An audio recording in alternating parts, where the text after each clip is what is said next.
Welcome back to Unit 8, Lesson 1. This is part 2 of the video, which is optional. If you're watching it, you've probably been away or you have some extra questions. So, here we're going to take a closer look at what's called the pleural cavity. The pleural cavity essentially surrounds each lung.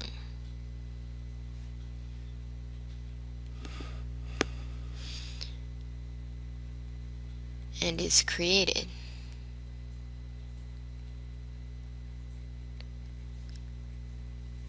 by the continuous pleural membranes.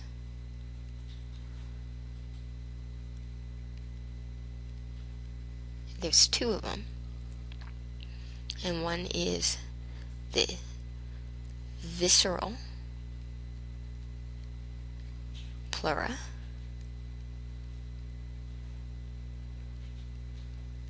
which surrounds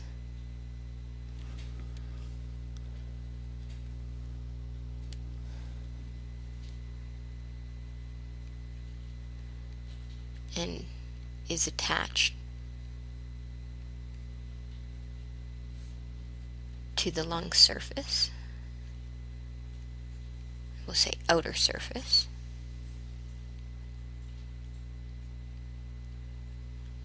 And what's called the parietal pleura,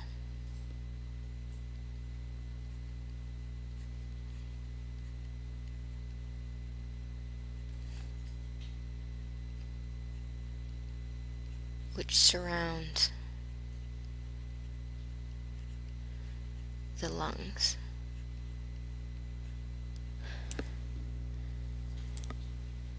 And I should say R up here to be grammatically correct, because you have a left and a right one.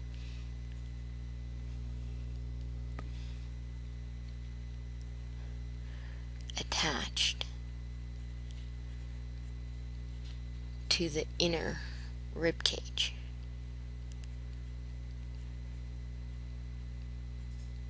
So if we look at the visceral pleura,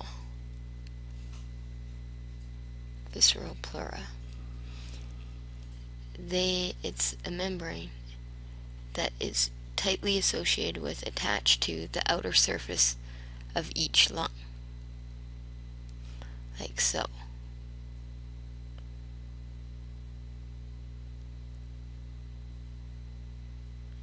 And then if we look at the parietal pleura,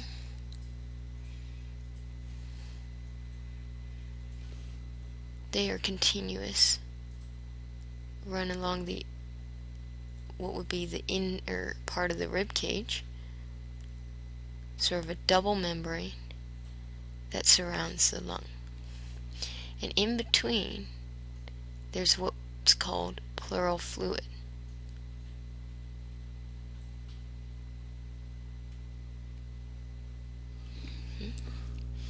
So you can see this here, and in between we'll color it blue.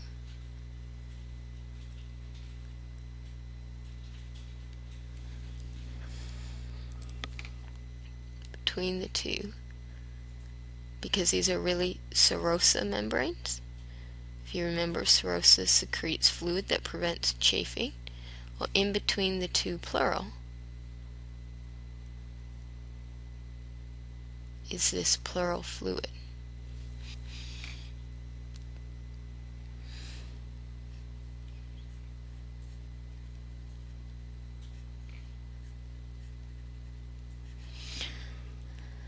And they allow lungs to move, expand, and contract without chafing.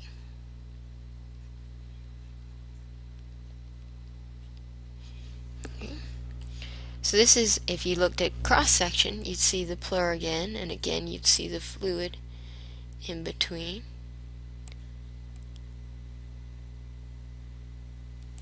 And you can see there's actually two separate pleural cavities, one for the right lung, one for the left lung. They aren't continuous, they're separated. And this here represents muscle and rib. So in this area, you're going to have all the way around muscle and rib attached, and the muscles are called intercostal.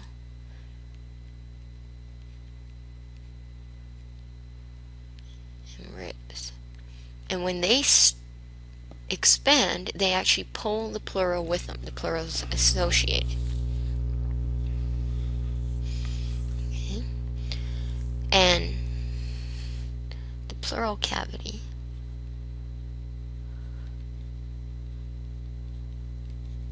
is necessary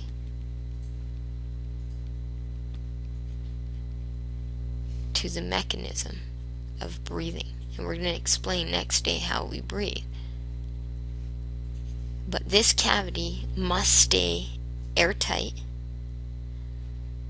and attach both to, on one side to the lungs and on the other side to the ribs. And if you puncture the pleural cavity and the thoracic cavity, you can get what's called a pneumothorax.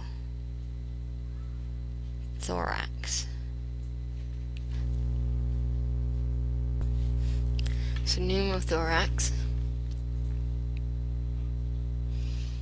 equals a puncture of the pleural cavity. This can happen either from an outside trauma, something actually impaling your body, but it can also happen when you break your ribs. And it causes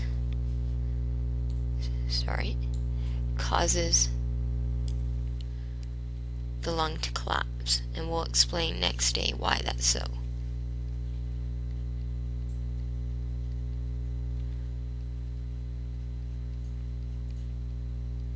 Okay.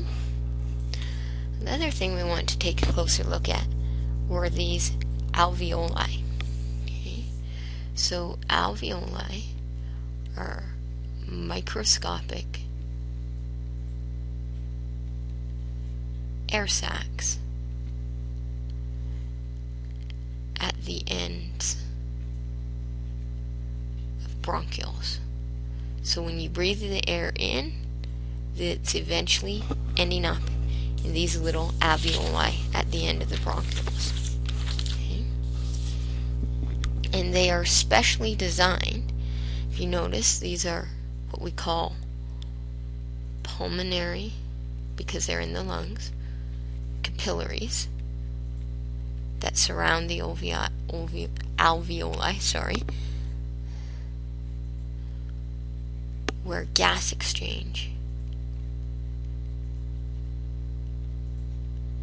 occurs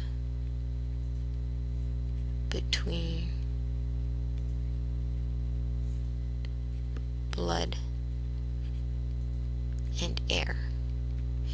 And that has a special name. It's called external respiration. And again, we'll explain that in a bit. Not in this video, but the next. Okay. So what makes these things so special? Well, are ideal for gas exchange.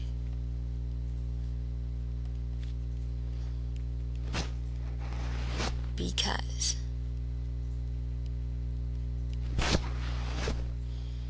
they're spherical shaped.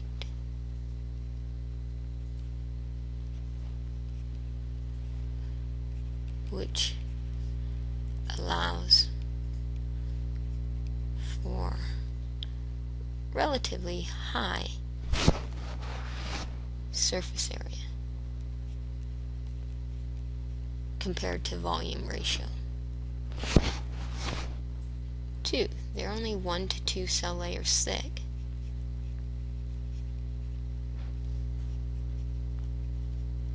Allowing for easy diffusion.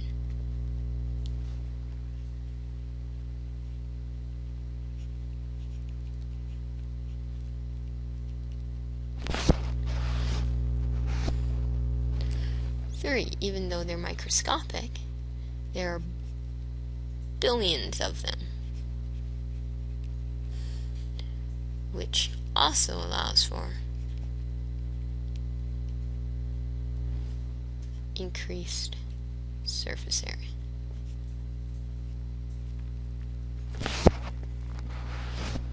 And finally, they are surrounded by pulmonary capillaries,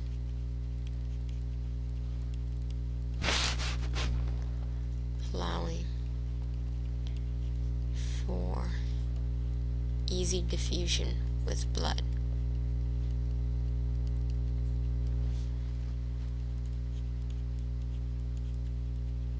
When we're talking about the surface area, the two surface area benefits here together, approximately the surface area of a tennis court. So if we take our two lungs and we spread out their alveoli, it would be enough to cover the surface area of a tennis court. So that's a lot of surface area packed into a little space. And then just one more note about the alveoli.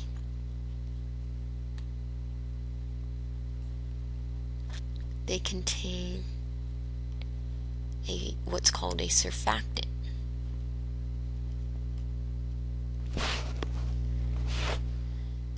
The surfactant, in this case, is a liquid that prevents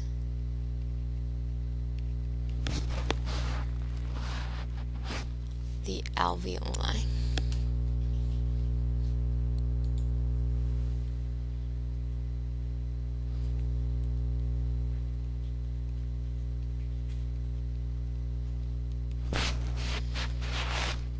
from sticking to each other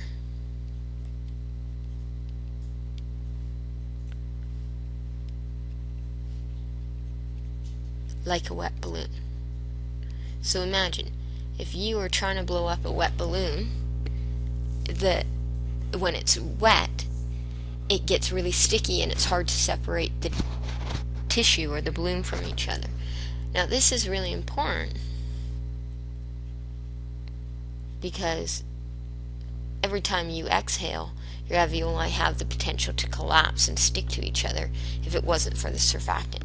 Furthermore, it's really important because in premature infants,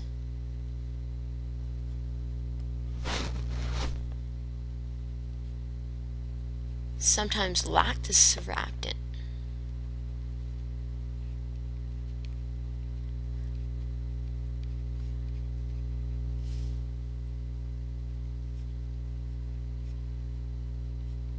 And cannot inflate their lungs. But now that we know what causes it, we can give them air with the surfactant in it and basically repair their alveoli so that they can breathe until they're capable of producing the surfactant on their own. So that's a really neat, little interesting fact. Okay. Now let's take a closer look at what's called the thoracic cavity. The thoracic cavity is just a special name for the space that essentially containing heart and lungs. And the heart's actually in its own little sac or membranous sac, but this thoracic cavity, very importantly, is an airtight space, meaning things do not enter and exit the cavity unless it is punctured, in which case you're probably looking at also puncturing your pleural cavities, so you're going to have a pneumothorax.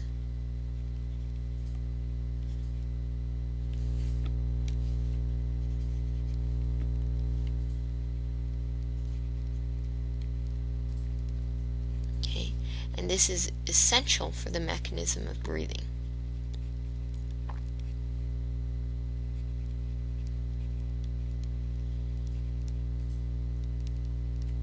And if you choose to dissect the rat or the fetal pig at the end of the year, when we do this dissection, we want to do it nice and slowly and carefully, starting from the abdomen, to see if we can keep that cavity intact at first.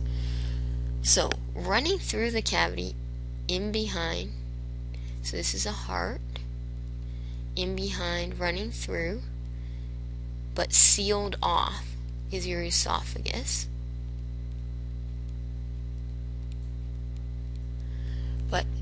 And up top, it's also sealed off.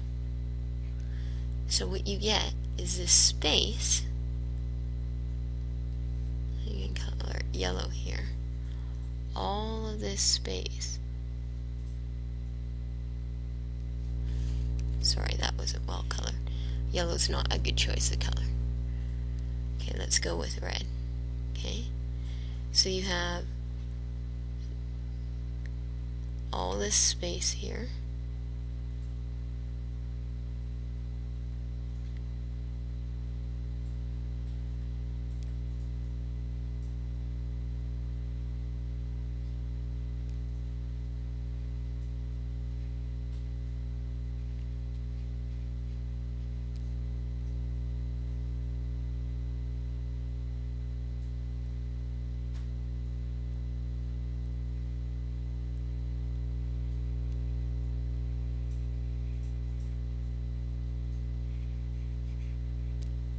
Very good coloring, I apologize.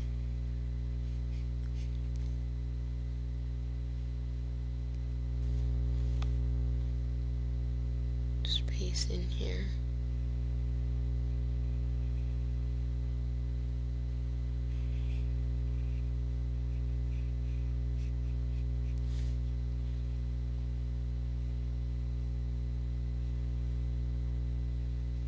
Which represents your thoracic cavity. And the key here is that air should not be entering that space. So this is your thoracic cavity. And that should remain independent of the air which actually enters your trachea. So this air that comes down here and into the lungs should never actually make its way into the thoracic cavity. Okay. So running in behind here was just, this here was your esophagus.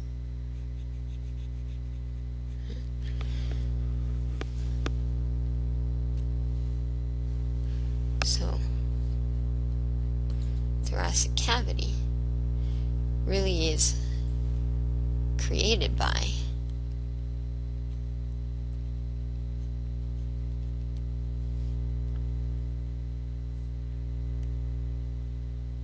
I need to go to a thinner pen here. Created by rib cage,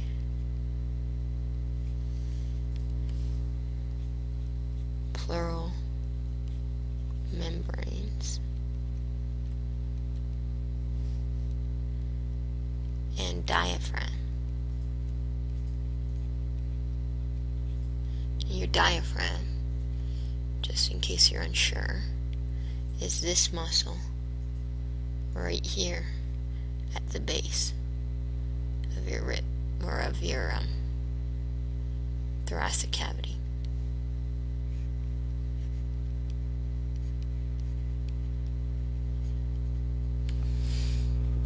And in that thoracic cavity, these little circles, they're representing ribs. They've just been cut off to open up and show the picture. And in between each rib, you have what are called intercostal muscles. Sometimes you twist the wrong way. Even maybe you go out and play tennis or golf or something, and you'll pull your intercostal muscles, and you can feel that. Every time you breathe, you'll feel them. And if you break a rib, you'll definitely feel it every time you breathe. Okay, so that's your thoracic cavity. And next day, we'll take a closer look at how your thoracic cavity helps you breathe. If we look down here, we're just going to take a quick look at a variety of health concerns that are associated with our respiratory system. So the first one is laryngitis. And while your larynx isn't necessarily necessary for breathing, it's located along your respiratory tract. So laryngitis involves your larynx, not directly necessary for breathing,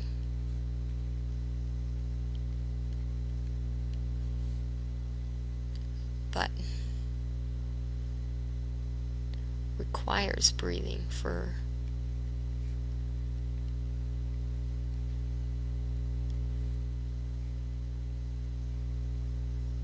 making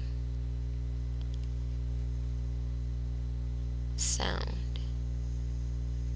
via our vocal cords. And all laryngitis is simply an infection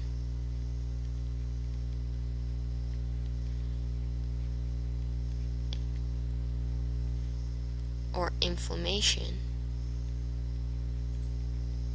of the vocal cords, so that they can't vibrate, so that you can't make noise with your voice. Now, they can become inflamed due to overuse, or they can become inflamed due to some infection that gets into your system, likely through the respiratory system. The next one, tonsillitis, is a nasty picture of tonsillitis. Makes me very glad I no longer have my tonsils. Not as common that they take them out anymore, but these are your tonsils at the back. Again, your tonsils really aren't part of your respiratory system. Tonsils are part of immune system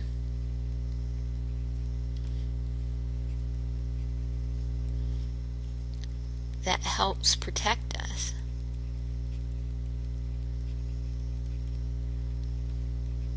from infections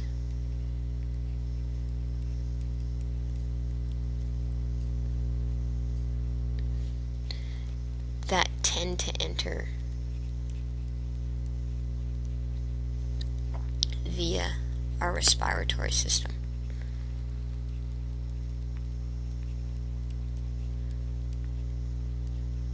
And when you see them all white and grossly infected like that, it's an indication that they are being overwhelmed. So when they are inflamed and swollen, equals they are fighting an infection.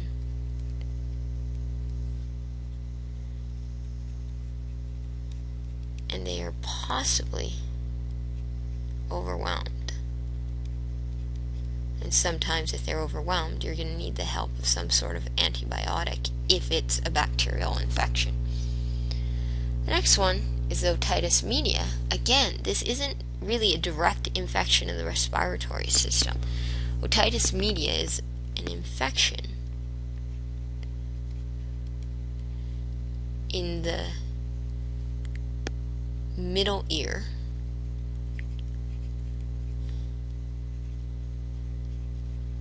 that often has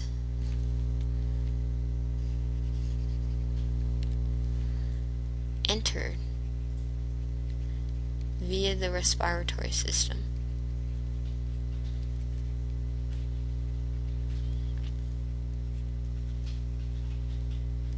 and up what's called the eustachian tubes,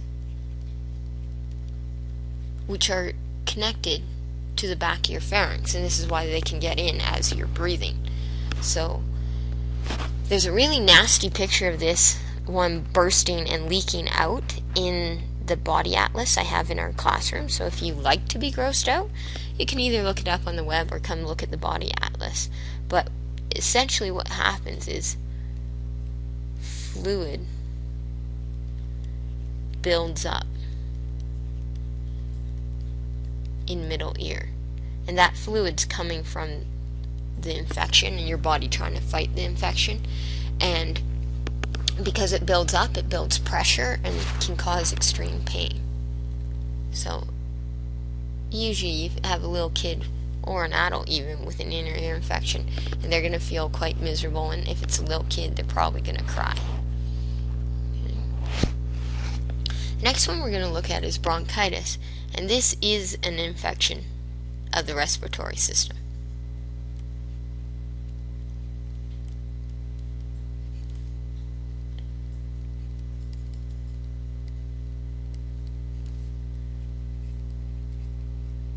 Particularly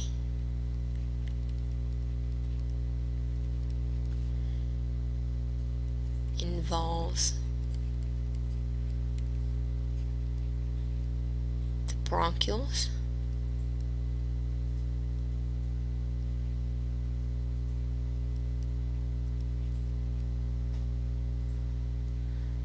where mucus builds up in response to trying to eliminate offending organism, whatever's causing the infection. So your body's trying to catch that organism in the mucus, and the cilia and coughing are going to try and move it back up out of your body. So bronchitis is characterized by coughing that brings up mucus, not a dry cough, not simply a spasming of our airways, but an actual productive cough where mucus is being brought up. Okay? Not charming, but an effective way to get it out of our system. Of course, if we can't eliminate it from our system, it actually starts to close off our airways and it becomes very difficult to breathe. So then we're going to need to get some help. Pneumonia, again, is an infection of the respiratory system.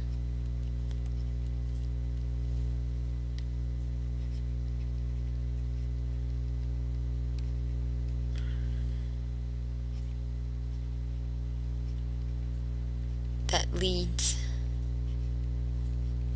to fluid in your alveoli. Now, this infection can be bacterial or viral. There's many causes of pneumonia. It's not just one type of bug that's causing it. Lots of different types of things can cause it. And the problem is, once you get pneumonia, the fluid interferes with gas exchange. So it becomes very difficult to get enough oxygen into your blood. And depending on the type of bug that's causing it, there's different ways you'll treat it, but it's, you're going to have one sure way to help a person here is they're going to probably put them on oxygen to help get more oxygen into the body. Tuberculosis is caused by a bacteria.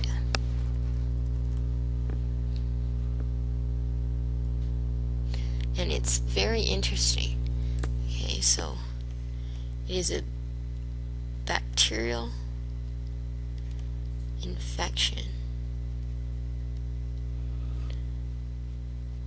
that damages lung tissues.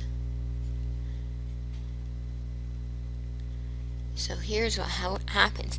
A little bacteria gets in, and your body tries to fight it off, and in trying to fight it off, it makes a little capsule, or what's called a tubercle, around it, trying to prevent it from spreading.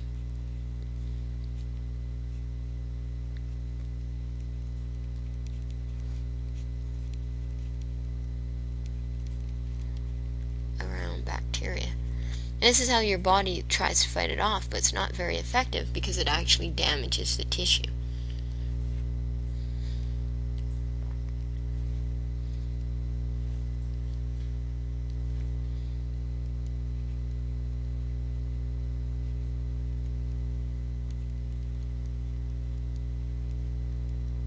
And makes gas exchange difficult. So difficult that if left untreated, it will progress to the point where the person will die. And unfortunately, before they die, they will cough. Not that death itself isn't unfortunate, but they will also cough, and when they cough, they release the bacteria and can contaminate other people.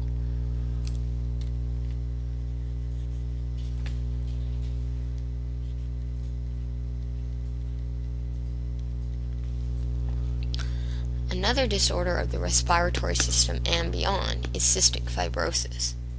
This is a complex disease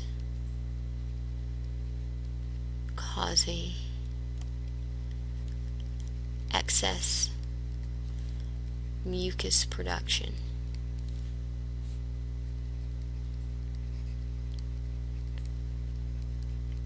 That negatively affects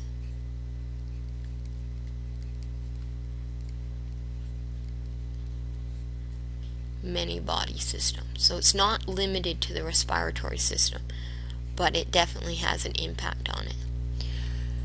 So what happens is the excess mucus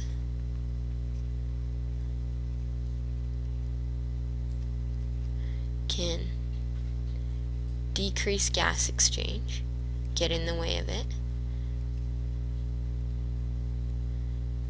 and it's an extra thick mucus, so it's difficult to clear.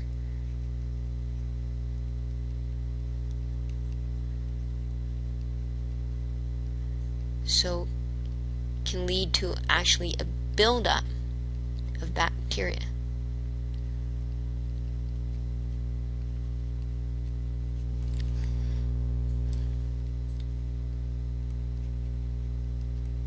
And greater infections. Because its job is to catch bacteria, but then it's supposed to be moved out using the cilia or coughing. In this case, it's so thick it doesn't get moved out, so the bacteria just sit there and multiply and can lead to more infections. So, to treat is they do physical manipulations. Something as simple as pounding on their back and essentially massaging the mucus upwards. Now they have machines to help with the movement, but that's really what the machines are designed to do. Another one that many of you will be aware of, unfortunately, through your own experience, is asthma. Asthma is typically an unwarranted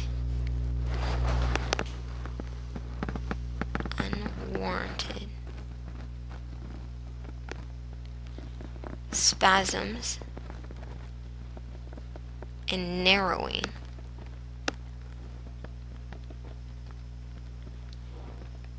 of the airways. So this is affecting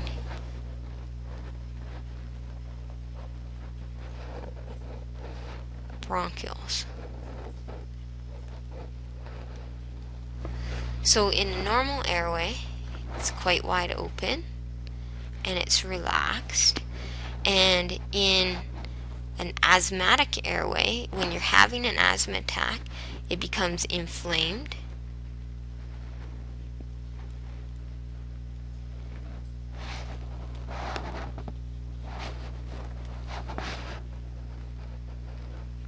thickened.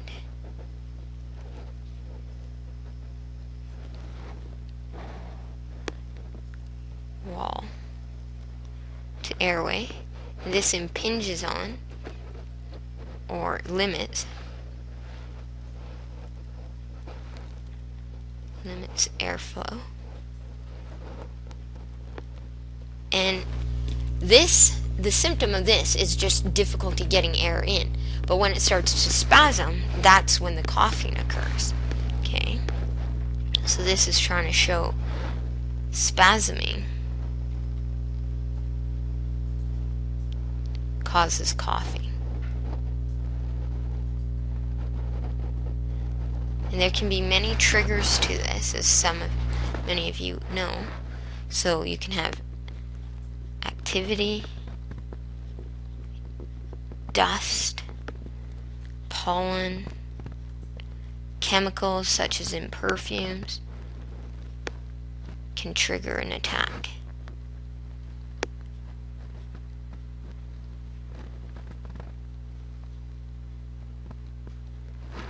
And the medicine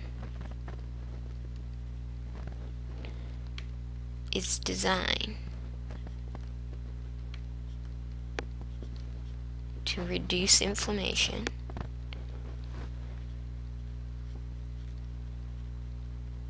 something like steroid based,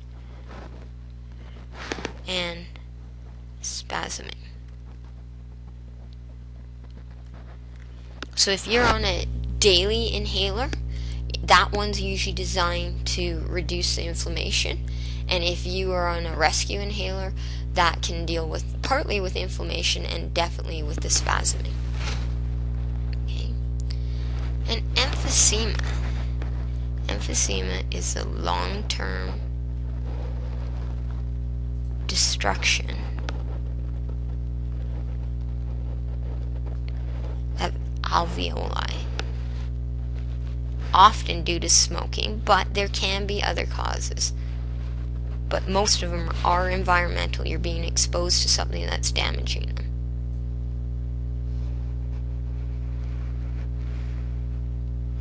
And what happens in emphysema is your alveoli actually fuse to make larger alveoli. The walls in between collapse. But this isn't a good thing because it decreases surface area and thus decreases gas exchange. And people with emphysema, you'll often notice they have to carry around oxygen tanks because they need a higher level of oxygen than what we get in the atmosphere just to ensure that enough diffuses into their blood vessels. Usually, or emphysema is irreparable. You can't fix these alveoli once they're damaged. The last one is called COPD. You might have seen commercials for these class action suits. For people who've worked in certain environments, they're more likely to get this. It's called chronic, meaning you have it all the time. Obstructive, pulmonary disorder or disease, depending on basically where you're reading about it. So COPD is permanent damage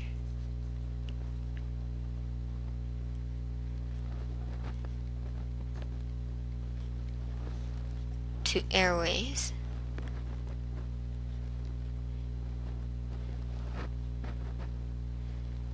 with alveoli being destroyed,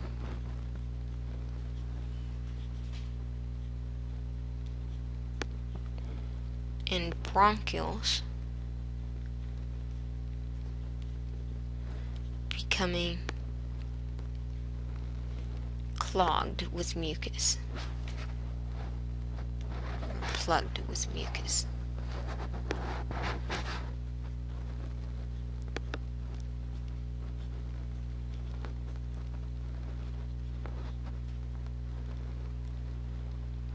This again limits gas exchange. There are some things we can do to help open the airway, but it's not something that's an easy fix. Generally, if you have chronic obstructive pulmonary disease, it's going to be a situation where you're going to continually struggle with getting in enough oxygen. COPD is often associated with things like emphysema or other long-term defects in the lungs. Okay, so that's just an overview of some of the things that affect our respiratory health and of how the various parts of the respiratory system function. If you have any questions, please come see me. Otherwise, I hope you have a great day, and I'll see you in class.